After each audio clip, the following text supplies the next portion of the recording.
Hello everyone, I am Shreya Jain. I am a legal intern at Lexis and Company. I am from Law College, Dehradun, Uttaranchal University, pursuing BLLB honors currently in 7th semester. So the purpose of this video is to make you guys aware about the Anti-Corruption Act in India, that is the Lokpal Act in India. I am glad to be interning with Lexis and Company. It's great to have the opportunity of interning with them. So the topic for today is Ombudsman and Lokpal in India. Let's begin. Ombudsman. What is Ombudsman? Ombudsman is a machinery set up in the administrative law which handles the grievances of people and promotes the welfare of people in India. It also aims to prevent injustice in India. What is exactly the meaning of ombudsman? C.K. Takwani. He defines ombudsman as an grievance man or the commissioner of administration, whereas Garner defines ombudsman as an officer of parliament, that is its primary function. The duty of ombudsman according to Garner is it acts as the agent of parliament for the purpose of safeguarding the interest of the citizens against the abuse or misuse of administrative powers by executive. So what are the powers and duties of ombudsman?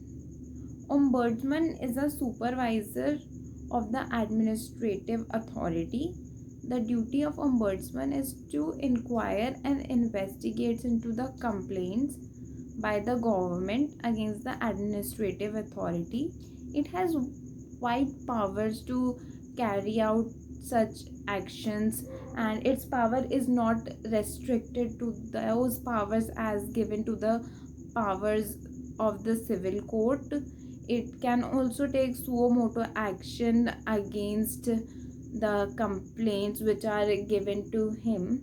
So these were the powers and duties of the ombudsman. Whereas the nature of the ombudsman, the judges, lawyers, and the other higher officers are qualified to be a part of the ombudsman. Ombudsman, it is appointed by the parliament. Parliament, however, does not interfere with the functions of the ombudsman to make it an independent organ. Ombudsman in India. Lokpal. The idea of ombudsman first came up in 1963 in Parliament in its discussion of a budget allocation for Ministry of Law. Second, in 1966, the first Administrative Reform Commission recommended the setting up of two independent authorities, one at the center and other at the state level. The authority which is to be set up at the central level is to be called as the Lokpal, whereas at the state level it is to be called as the Lok Ayukta. These two authorities were supposed to be looked into the complaints against the public functionaries, also including the MPs and other ministers. Third, the Lokpal Bill was first introduced in the Parliament in 1968 but was not passed. 8 attempts were made later until 2011 to pass the bill, but all went in vain. In 2002, the Commission to Renew the Working of the Constitution, headed by M.N. Venkatachilli, recommended the appointment of Lokpal and Lokayukta. They also recommended that the Prime Minister of India is also to be covered under its ambit. Again, in 2005, a second Administrative Reform Commission headed by Virappa Moily was appointed, which recommended that the office of Lokpal should be established as soon as it is possible. There should be no delay in its establishment.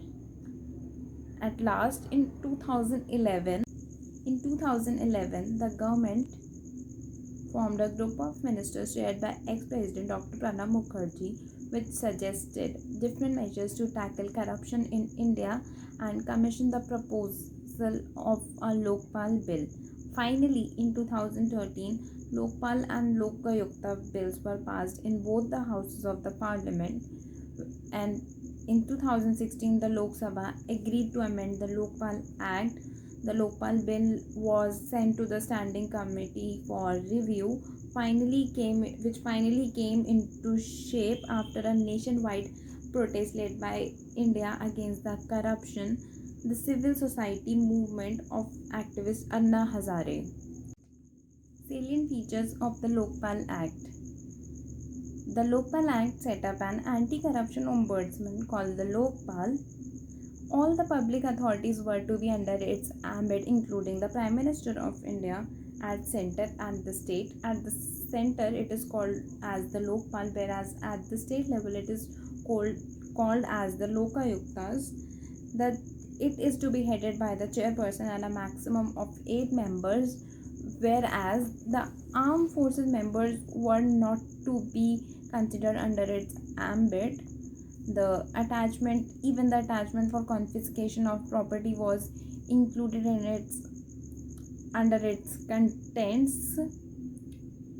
The state was advised to institute the Lokayukta within a year of its commencement. Now, the appointment of Lokpal. How is Lokpal to be appointment? It has to be a 5-member panel, including the PM, Speaker of the Lok Sabha, Leader of Opposition, Chief Justice of India, eminent jurist, which is to be nominated by the President of India. Now we'll discuss why there was a delay in the passing of the Lokpal Act. The reason for the delay was that the Lok Sabha then did not have the leader of the opposition to sit on the selection panel of the Lokpal.